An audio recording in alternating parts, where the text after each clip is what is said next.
Alors, bonsoir à tous. J'espère que vous allez bien. On se retrouve aujourd'hui pour, on va dire comme ça, notre dernière séance technique et aussi notre dernière séance dans laquelle c'est moi qui ferai les démonstrations. Donc, on va dire que aujourd'hui, je prends officiellement ma retraite DevOps avec vous. Et bien sûr, on va terminer en beauté par implémentant un certain nombre de choses. Est-ce que vous pourrez déjà me rappeler brièvement les concepts que nous avons vus avant-hier? Quels étaient les points clés? Quelles étaient les technos qui avaient été abordés? Déjà, je vous écoute.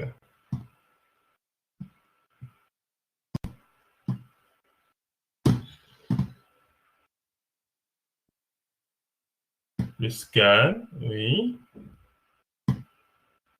Quoi d'autre? La sécurité, effectivement. Via quels outils?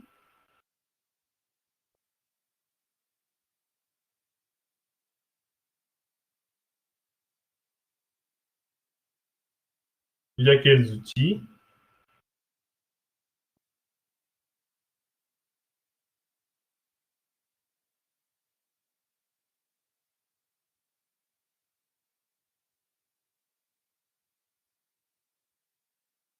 Est-ce que vous avez encore une idée des outils dont on a parlé?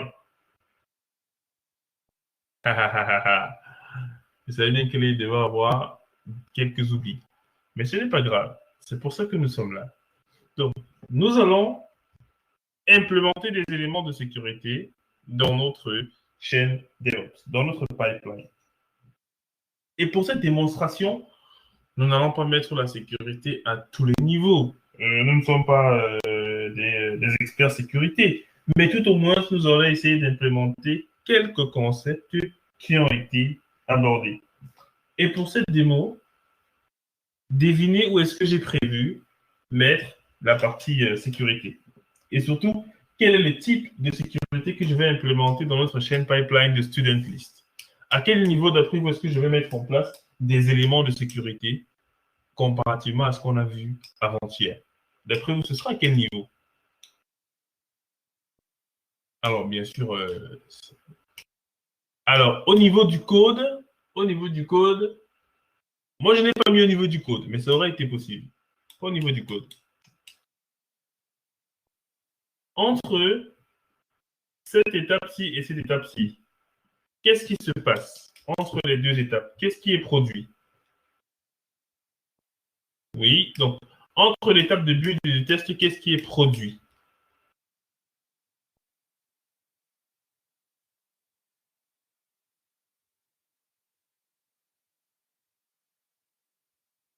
On récupère l'image. Alors, qu'est-ce qui est produit? C'est ça, effectivement, Martial l'artefact. Et l'artefact, c'est quoi? Voilà. Et l'artefact, c'est? Voilà. Donc, ça veut dire que le premier niveau de sécurité, ce sera le scan de l'image pour détecter les vulnérabilités de nos images. Donc, on va utiliser un outil qui va scanner l'image et voir si, attention, ça nous dira par exemple, attention, ça utilise un vieux engine, ça utilise un vieux HTTPD, ça utilise une vieille librairie. Donc, on va mettre en place le scan. Ensuite, on va mettre en place également des éléments de sécurité après le déploiement qui va permettre de tester notre application web. Donc, on va mettre en œuvre une attaque. Une attaque qui va permettre de tester le CSS, l'HTTP, bref, des attaques classiques dans le domaine du web. Donc, c'est les deux éléments sécurité qu'on va mettre en œuvre ici. Scan des images avant le push vers le Docker et test d'attaque automatique de notre infrastructure de prod. Alors, d'après vous, quel est le nom de l'outil qu'on va utiliser ici? Quel est le nom de l'outil qu'on va utiliser ici? Là, si Samy trouve. Alors, c'était bien tenté, Samy, mais on va dire que c'est pour un autre. Gant, c'est ici.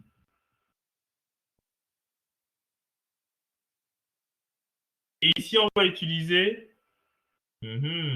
Ici, on va utiliser Claire.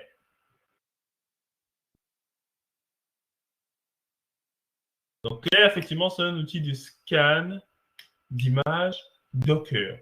Il utilise une base de données qui répertorie les vulnérabilités possibles et qui va donc scanner en fonction des vulnérabilités que lui connaît en disant attention, ton image là, il y a des vulnérabilités que j'ai vues à l'intérieur. Alors, que va donc devenir notre architecture ou alors notre pipeline? J'aurai mon serveur Jenkins.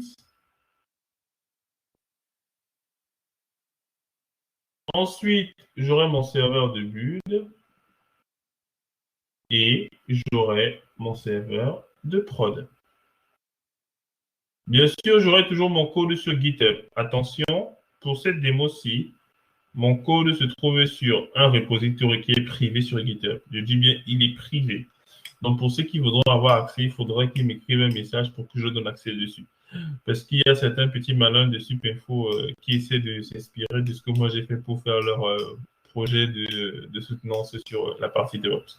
Donc, il faudra m'écrire pour que je vous donne accès à mon repo si vous voulez voir le contenu.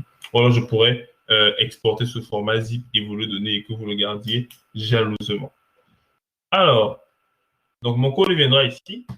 Et ensuite, il y aura le build qui sera fait ici.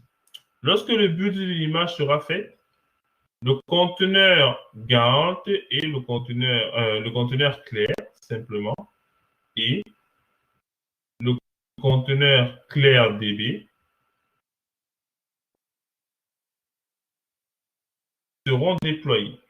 Et ils vont donc scanner l'image de student list que j'aurai créée. Donc, je vais leur demander de scanner cette image-là. Après, dès que ce sera scanné, ça va aller, on va envoyer l'image où?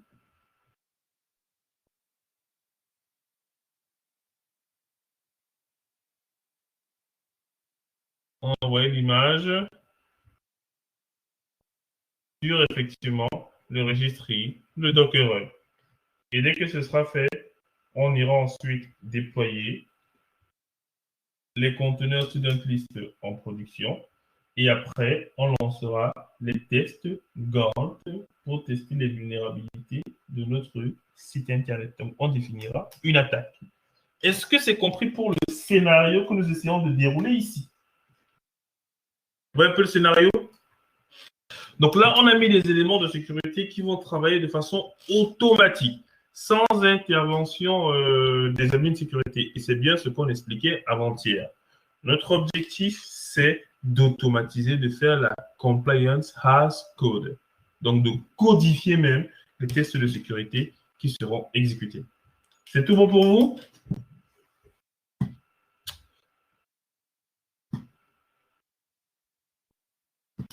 Alors, si c'est tout bon pour vous, comme je le suppose, je vais vous montrer à quoi ressemble le code.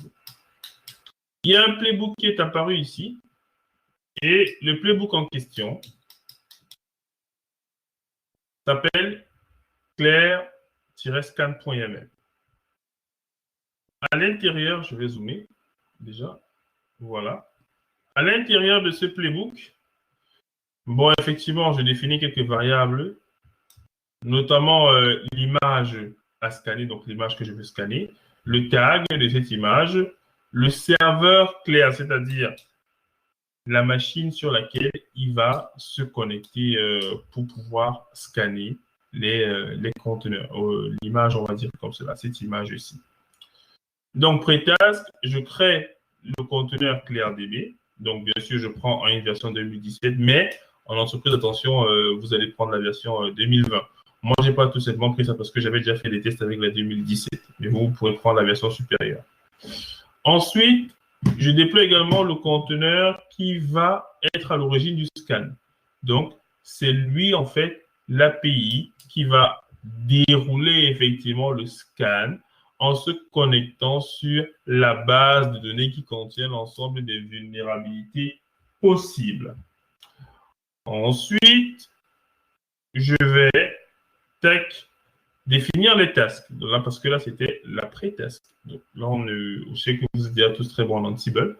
Ensuite, ce que je fais, c'est que je récupère l'exécutable de Claire, c'est-à-dire la ligne de commande Claire que je copie ici. Lorsque je copie la ligne de commande Claire, donc sur la machine, ce sera quelle machine ici sur laquelle la commande Claire sera déposée? Ce sera sur quelle machine?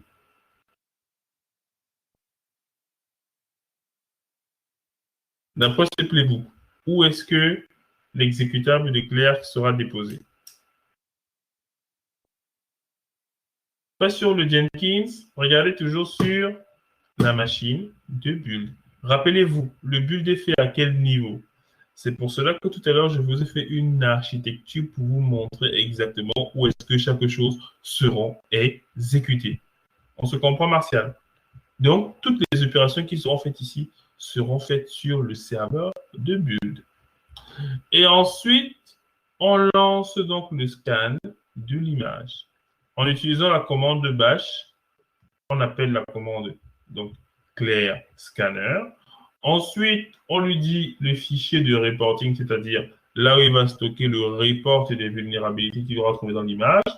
Ensuite, on lui donne le serveur. Le serveur, tout simplement, qui est le serveur qu'on a déployé ici. Donc, le conteneur, en réalité, et qui coûte sur le 6006.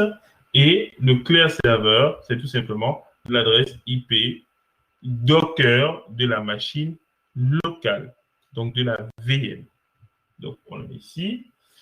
Ensuite, on lui précise également l'IP du serveur Claire. On lui donne ensuite l'image à scanner ainsi que le tag.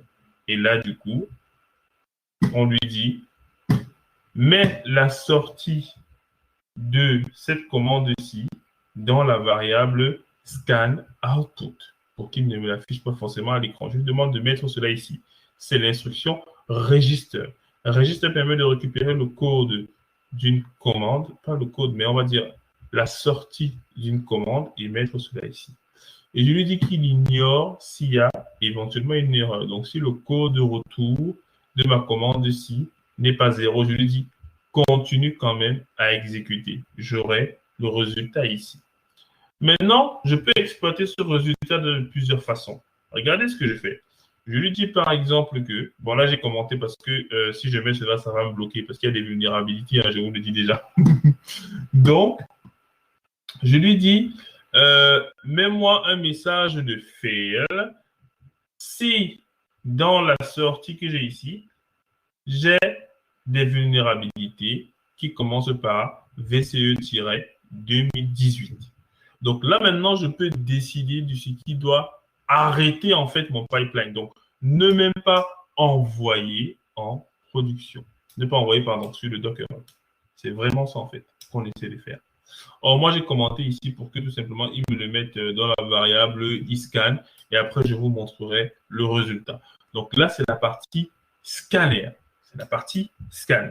Est-ce qu'il y a des questions par rapport à cette étape de mise en place des outils qui vont permettre de scanner mon image qui aura été buildée? Est-ce qu'il y a des questions?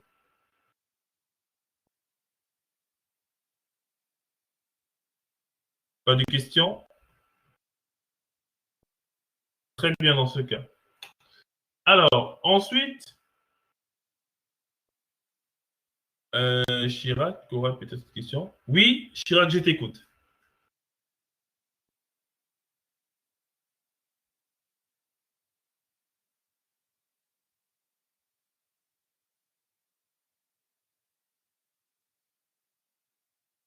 J'ai pas vu à quel niveau on teste le HTTP. Là, c'était déjà le test de scan.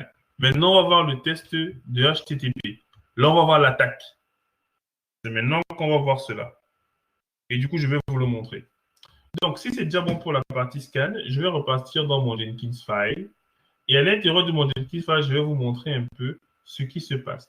Donc là, on installe les requirements, on ping, on teste ceci, voilà, on build l'image. On build, donc on met bien limite build, voilà. Lorsque l'on build l'image, alors, moi, il y a quelque chose que j'ai modifié en fait dans mon rôle. Maintenant, dans mon rôle, en fait, j'ai deux tags. J'ai le tag build et j'ai le tag push. Parce que malheureusement, par le passé, dès qu'on buildait, on pushait. Et ça, c'est un problème. Donc, j'ai rajouté un tag dans mon rôle afin de distinguer le build du push. Donc, qu'est-ce que je fais entre les deux? C'est que j'appelle le playbook de scan de Claire. Ensuite, j'appelle le playbook avec le tag push. Et comment est-ce que je fais le scan? Donc là, c'est classique. J'ai maintenant une dernière étape où j'appelle l'agent Docker et j'appelle l'image de Gantt. Lorsque j'appelle l'image de Gantt, je spécifie un entry point. Mais là, je ne veux pas entrer dans cette complexité-là. Quand vous utilisez Gantt, mettez ce paramètre-ci. On a toujours été habitué à utiliser l'agent en mettant juste l'image. Mais là, en fait, il faut préciser l'argument, sinon il y aura un problème. Et je sais que Samy est déjà tombé sur ce problème-là et je lui avais demandé de faire ça. Donc, mettez simplement ceci ainsi. Ensuite, bien sûr, vous savez que dès qu'on a un agent, on peut exécuter des commandes à l'intérieur de ce conteneur-là. Donc, qu'est-ce que je fais? Je fais un Gantt, ensuite xss.attaque. Donc, j'appelle Gantt et je lui donne en paramètre l'action qu'il doit exécuter. Et après, bien sûr, j'envoie le résultat. Alors, je vais vous montrer à quoi ressemble l'attaque et la partie où j'ai mis le tag.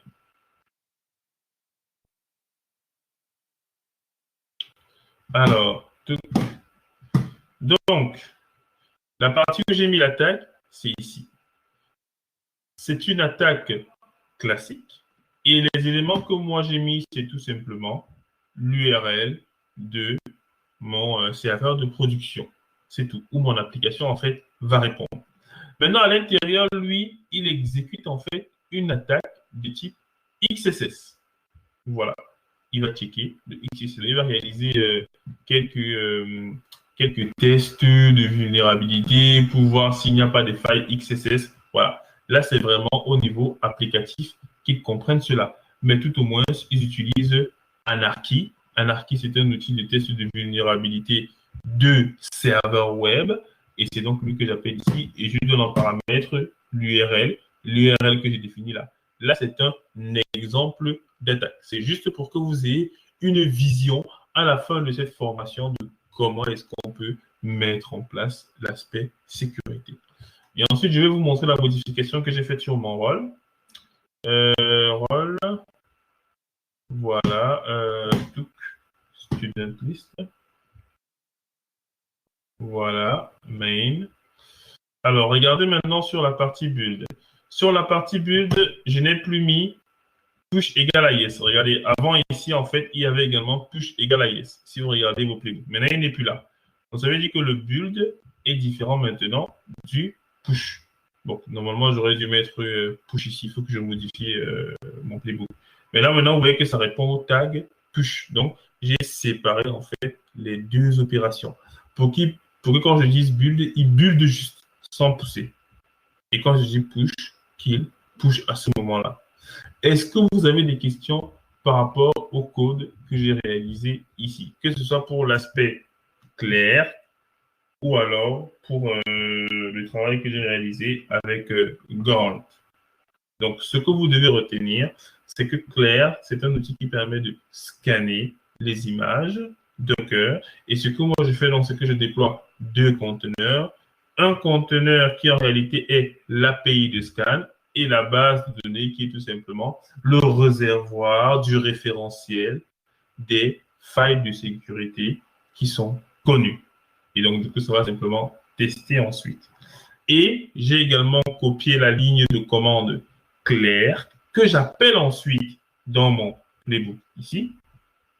Voilà, que j'appelle ici. Et je lui donne ensuite les éléments nécessaires pour qu'il puisse lancer le scan. Simplement ça, je donne l'URL et j'ai bien précisé que le Clerk Server, c'est bien l'adresse IP de la machine virtuelle. Mais l'adresse IP Docker, parce qu'il y aura une communication entre le conteneur et la machine. Alors, peut-être que certains ne connaissent pas exactement de quoi je parle là. quand vous avez une machine physique, alors, tac, quand vous avez une machine physique, vous avez forcément des interfaces physiques, alors une machine virtuelle. Hein. Quand vous installez Docker, Docker crée en fait une interface qu'il appelle comment? Qu'il appelle comment? Qu'il appelle comment? Docker 0. Et dont l'adresse est celle-ci. Et maintenant, vous déployez des conteneurs à l'intérieur. Sauf que vos conteneurs, en fait, ici, donc notamment celui de Claire, ont en fait besoin d'avoir accès à au service, en fait, qui tourne sur la machine et vice-versa. Ils ont, en fait, besoin de communiquer. Donc, ça veut dire que quand on va lancer, en fait, la commande Claire, il a besoin de discuter, en fait, avec cette API ici qui écoute sur le port 6060 et aussi de pouvoir discuter avec la machine locale. Alors, ça me demande pourquoi ne pas utiliser en fait le nom. Le problème, c'est que ce conteneur-ci, en fait, ne peut pas faire la résolution, en fait, dont tu parles là. Lui ne peut pas, en fait, faire cette résolution-là. Parce que si tu lui dis que la machine s'appelle T, en fait, lui, il résolvera plutôt l'adresse IP-ci et pas celle-ci, en fait. Parce que nous, on a besoin qu'il discute avec l'adresse IP interne à l'environnement Docker. Est-ce que tu comprends mieux?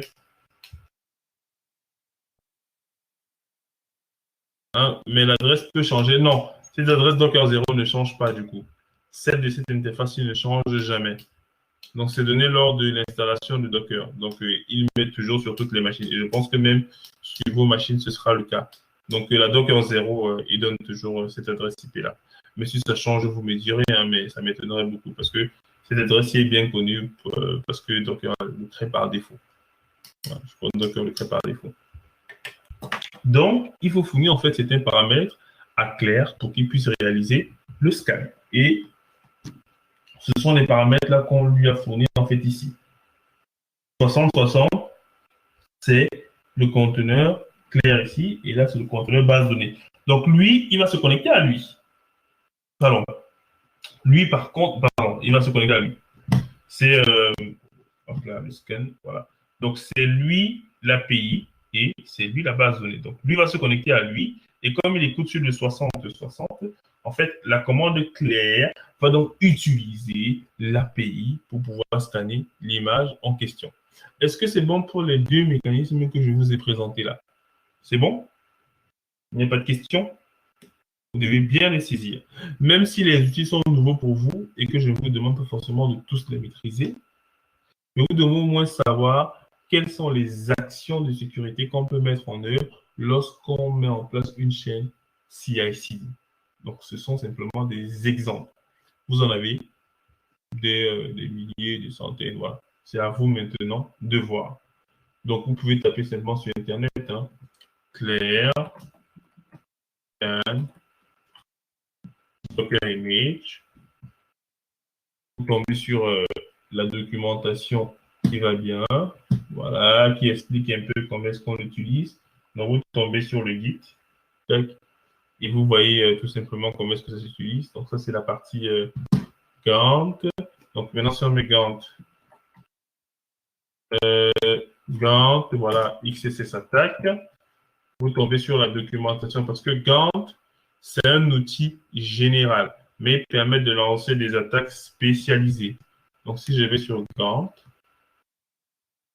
et un exemple d'attaque XSS, alors je vois qu'il y a plein d'attaques anarchie. Donc, voilà par exemple le dossier d'anarchie ici.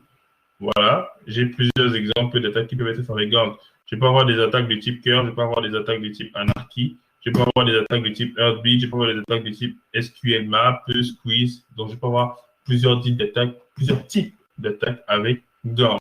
Et moi, j'ai choisi du coup ce qui m'intéressait le plus, qui était anarchie, parce qu'il me permettait de lancer des attaques de type XSS. Donc, nous ne sommes pas dans un cours de sécurité, mais vous devez savoir et aussi conseiller les équipes sécurité qui permettront de sécuriser votre chaîne pipeline. Donc, ceci dit, on peut maintenant voir le job. Alors, j'ai déjà configuré tout le nécessaire comme on le fait d'habitude. J'ai configuré le plugin de Slack, j'ai configuré les shell libraries. Voilà, c'est le même principe que tout à l'heure. C'est juste le code qui change, c'est tout. Donc, si je décide de relancer mon job, vous allez voir les étapes. Donc, on check la syntaxe, check syntaxe YAML, check bash syntaxe. Il va également check le markdown, prérequis, test, ansible, ping target. Donc là, j'ai rajouté aussi le ping, donc ce que j'avais fait sur Tower dernièrement. Ensuite, il va vérifier le syntaxe du playbook. Ensuite, il va builder. Et là, effectivement, c'est ici qu'il va pusher. Là, il build. Entre les deux, il scanne. Et vous allez voir ce que le scan va donner. Rappelez-vous, en théorie, le résultat du scan devrait se trouver où? Le résultat du scan devrait se trouver où? En théorie. D'après ce qu'on a dit ici. Alors, là, je parle bien du scan que Claire va faire. L'image, effectivement, va finir dans le registre, mais le résultat va se trouver où? Voilà, exactement, sur le scan output. Donc, le scan output, en réalité, ce sera ça, mais il va également le mettre dans ce fichier ici, donc qui se trouvait sur la machine de build, comme Samy l'a dit, effectivement. Donc, ce sera un peu le rapport qu'on pourra consulter par la suite et voir toutes les vulnérabilités auxquelles notre infrastructure est exposée. Alors, ensuite, donc là, le build, est en train de faire le scan, voilà. Et ensuite, il a donc Find XSS Vulnerability. Donc, si je tape sur Internet, alors, XSS Vulnerability. Voilà. Donc, XSS Cross-Site Scripting Software Attack. Voilà, it's a Computer Security Vulnerability typically found in Web Application. Donc, c'est pour ça que moi, j'ai choisi ça. Vu que je savais que nous sommes sur des applications web, alors je me doutais bien que voilà, les attaques de type XSS devaient correspondre à ce que on devait faire. Donc, il a réalisé le scan et on peut aller voir les logs du scan. Vous avez vu les vulnérabilités de mon image student list. C'est vraiment terrible. Hein? Vous voyez?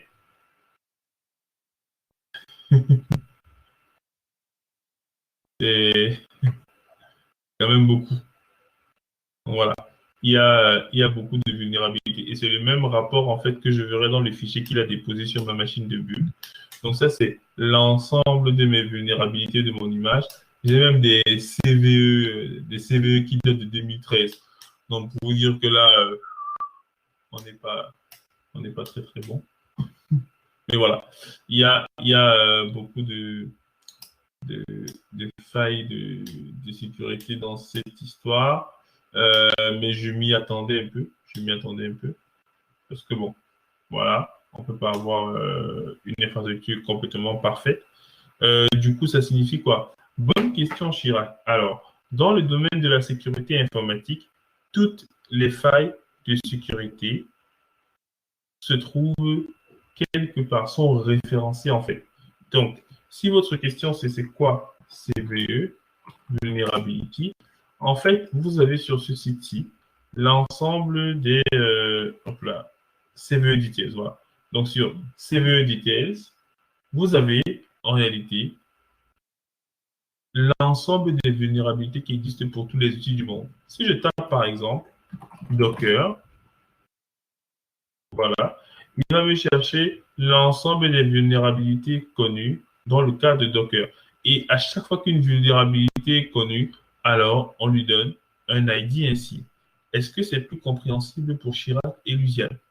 Donc, quand moi, je scanne par exemple, imaginons je suis dans un audit sécurité, je vais scanner une infrastructure.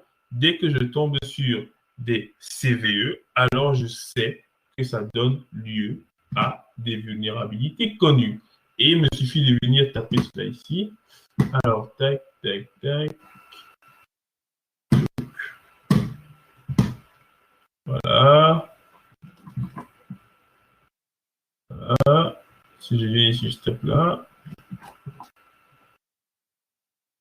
C'est le bon que j'ai copié.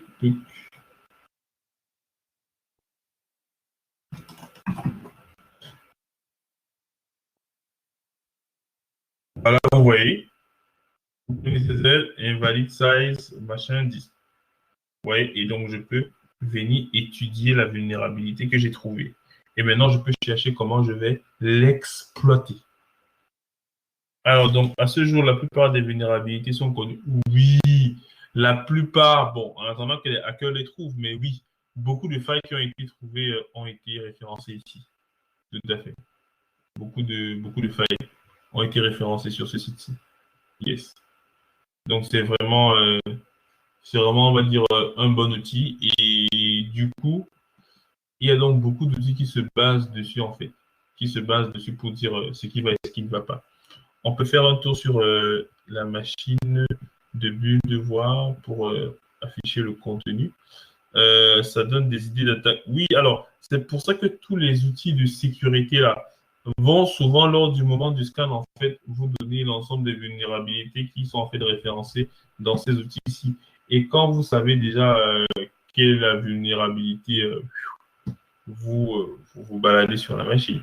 Mais pour cela, il faut encore savoir l'exploiter. Parce qu'une attaque informatique, c'est en plusieurs étapes. On fait d'abord le scan et ensuite, dès qu'on détecte, on exploite. Donc, il y a la partie exploitation. Alors, si je vais sur la VM de bulle, allez. Voilà. Et vous voyez que là, en fait, ce qui est magnifique, c'est que ce n'est pas l'équipe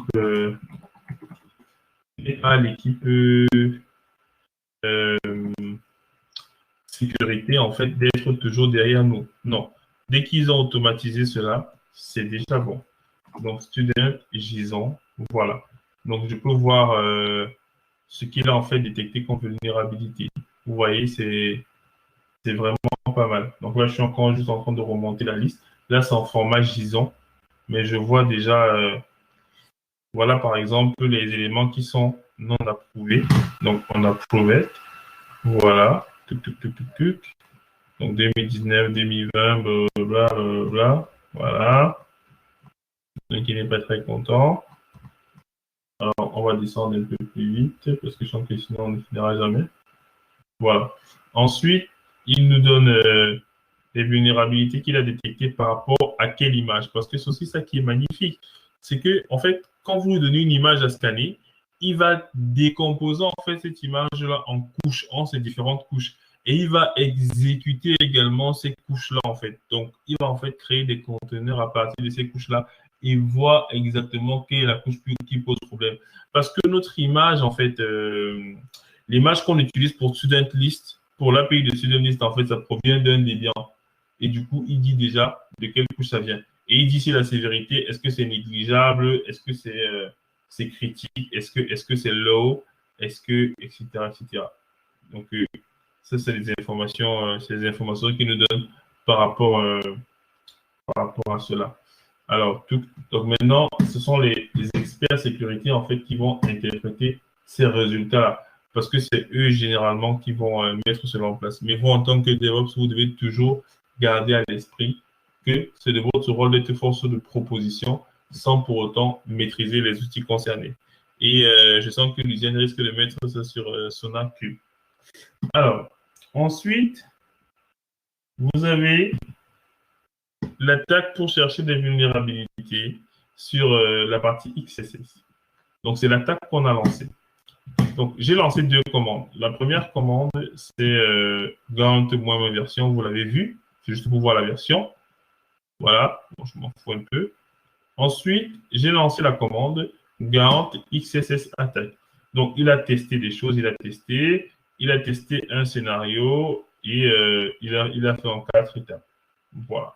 Donc, il a dit qu'il n'y a pas d'issue, il n'y a pas de problème. Donc, il s'est en réalité bien terminé. Donc, nous ne sommes pas là pour des experts IT, mais si vous avez des attaques à tester, c'est bien du coup de suivre ce canevas-là. Pour l'interprétation, c'est possible que vous ayez besoin d'un expert sécurité ou d'un développeur qui a des bases sécurité pour bien interpréter cela. Mais rien n'empêche que dans le cadre de votre infrastructure, même déjà, parce que là, c'est dit au niveau appli, mais dans le cadre même de votre infrastructure réseau, qui soit capable de vous dire, attention, il y a de la légèreté ici, il y a une faille ici, il y a une faille ici. Donc là, ça devient une chaîne d'intégration continue, on va dire, extrêmement complet et proche même des chaînes d'intégration continue les plus complets.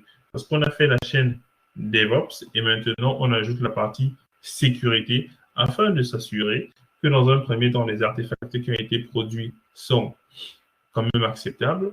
Et, euh, et maintenant, c'est vrai que j'ai oublié de le dire, ce que j'ai commenté ici, c'est simplement une étape, comme je vous ai dit en fait, qui fera en sorte que si dans la sortie, il se rend compte qu'il y a un CVE 2018 machin, donc qui commence par ceci, en fait, il va arrêter là et il ne va pas push. Bien, il va pas arrêter. Bon, moi, j'ai commenté cela pour que vous voyez comment ça aille jusqu'à la fin. Mais imaginez que l'équipe sécurité veut empêcher qu'il y ait certains CVE à l'intérieur. Dans ce cas, il devra absolument, absolument, absolument faire ce qui va bien. C'est-à-dire faire en sorte que, je vais dire quoi, faire en sorte que ça bloque certains CVE qui sont trop, trop, trop, trop critiques. Alors, il est à noter que notre image de student list est un peu vieille. Parce que je pense que je parle d'une vieille image de Debian. Je crois qu'ils sont peut-être à Debian 10 ou 11. Samy me le confirmera. Mais comme nous sommes déjà sur de vieux Debian, alors c'est une terrible passoire. C'est une terrible passoire. En théorie, ce que la sécurité va vous dire, c'est de changer l'image de base qui est utilisée pour votre conteneur et de passer sur un Debian neuf. Est-ce qu'on se comprend? C'est ce que la sécurité va vous conseiller en fait. En cas, ils vont dire non. On ne peut pas laisser ce genre de faille de sécurité parce que sinon, quelqu'un pourra pirater l'API à distance via certaines requêtes parce qu'il aura regardé simplement dans le référentiel des failles de sécurité possibles. C'est bon pour vous? Et du coup, je crois qu'on a reçu la notification qui nous disait que c'est congratulations. Voilà. Ok, très bien. Donc, on va dire que là, en fait, on a abordé, comme ça dit fait, la partie sécurité. Donc, comment implémenter, en fait, le DevSecOps dans notre chaîne d'intégration continue. Donc, comme le repo, je vous ai dit, actuellement, le repo, il est privé. Donc, il faudra me demander dans le chat de l'exporter au format l'exporter en zip et vous le donner. Par contre, quand vous allez créer les vôtres, il faudra bien les mettre en privé aussi. Parce qu'il ne faudrait pas que les étudiants de Supinfo viennent cloner vos rectos dans tous les sens. Il faudra bien les mettre en privé. Et quand vous les mettez en privé, qu'est-ce qu'il faut dire à Jenkins si vous mettez vos repos en privé?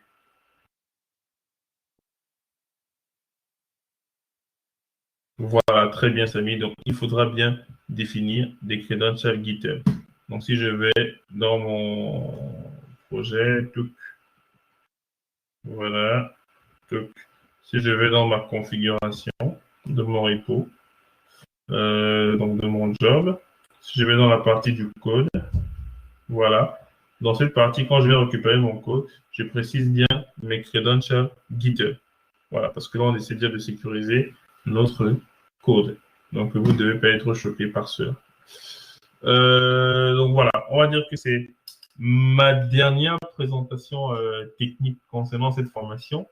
Vendredi, vous aurez le projet et ensuite on débutera avec les soutenances. Donc j'ai déjà presque terminé vos projets de fin de formation. C'est vrai que 4 mois, c'est quand même long et c'est très très intéressant. Bon, nous ne sommes pas encore à la fin, donc on va pas verser des larmes. Donc c'est déjà très bien ce qu'on a fait jusqu'ici. Et vendredi, vous aurez la présentation des projets. Est-ce que vous avez des questions de façon globale sur tout ce qu'on a vu depuis le début et ce qu'on a vu également aujourd'hui? Est-ce qu'il y a des questions?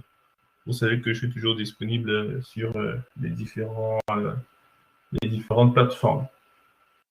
Donc, je sais qu'il y en a qui n'hésitent pas à m'écrire à tout moment. Donc, je réponds toujours présent. Donc, est-ce qu'il y a des questions par rapport à ça? Alors, je vais bientôt lancer la formation préparation AWS.